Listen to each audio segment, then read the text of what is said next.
indeed prevented him from enjoying the common sports, and he once pleasantly remarked to me how wonderfully well he had contrived to be idle without them. After having resided for some time at the house of his uncle, Cornelius Ford, Johnson was, at the age of 15, removed to the school of Stourbridge in Worcestershire, of which Mr. Wentworth was then master. He remained at Stourbridge little more than a year, and then returned home, where he may be said to have loitered in a state very unworthy his uncommon abilities. The 2 years which he spent at home he passed in what he thought idleness, and was scolded by his father for his want of steady application. What he read during these 2 years, he told me, was not works of mere amusement. Not voyages and travels, but all literature, sir. All ancient writers, all manly, though but little Greek, only some of Anacreon and Hesiod. But in this irregular manner I had looked into a great many books, which were not commonly known at the universities, where they seldom read any books but what are put into their hands by the tutors. So that when I came to Oxford, Dr. Adams, now master of Pembroke College, told me I was the best qualified for the university that he had ever known come there. The morbid melancholy which was lurking in his constitution, and to which we may ascribe those particularities and that aversion to regular life which at a very early period marked his character, gathered such strength in his 20th year as to afflict him in a dreadful manner.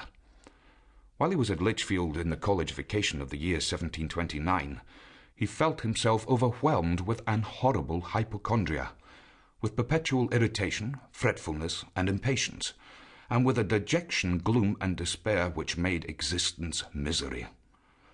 From this dismal malady he never afterwards was perfectly relieved, and all his labours and all his enjoyments were but temporary interruptions of its baleful influence. Dr. Adams told me that Johnson, while he was at Pembroke College, was caressed and loved by all about him, was a gay and frolicsome fellow, and passed there the happiest part of his life. But this is a striking proof of the fallacy of appearances, and how little any of us know of the real internal state even of those whom we see most frequently. For the truth is that he was then depressed by poverty and irritated by disease.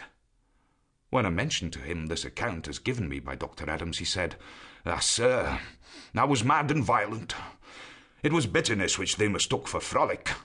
I was miserably poor, and I thought to fight my way by my literature and my wit. So I disregarded all power and all authority." His debts in college, though not great, were increasing, and his scanty remittances from Lichfield, which had all along been made with great difficulty, could be supplied no longer, his father having fallen into a state of insolvency. Compelled, therefore, by irresistible necessity, he left the college in autumn 1731, without a degree, having been a member of it little more than 3 years. And now, I had almost said, poor Samuel Johnson returned to his native city, destitute, and not knowing how he should gain even a decent livelihood. In the December of this year, his father died. In the forlorn state of his circumstances, he accepted of an offer to be employed as usher in the school of Market Bosworth in Leicestershire, to which it appears from one of his little fragments of a diary that he went on foot on the 16th of July. This employment was very irksome to him in every respect.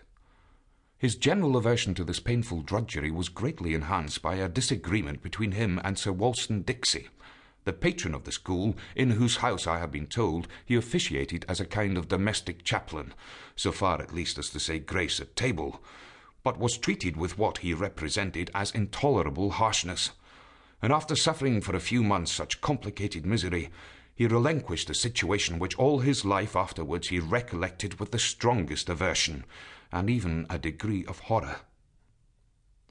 He returned to Lichfield early in 1734. Johnson had, from his early youth, been sensible to the influence of female charms.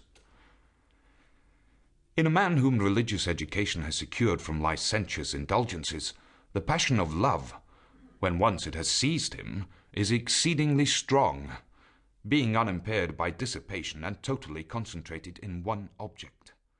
This was experienced by Johnson.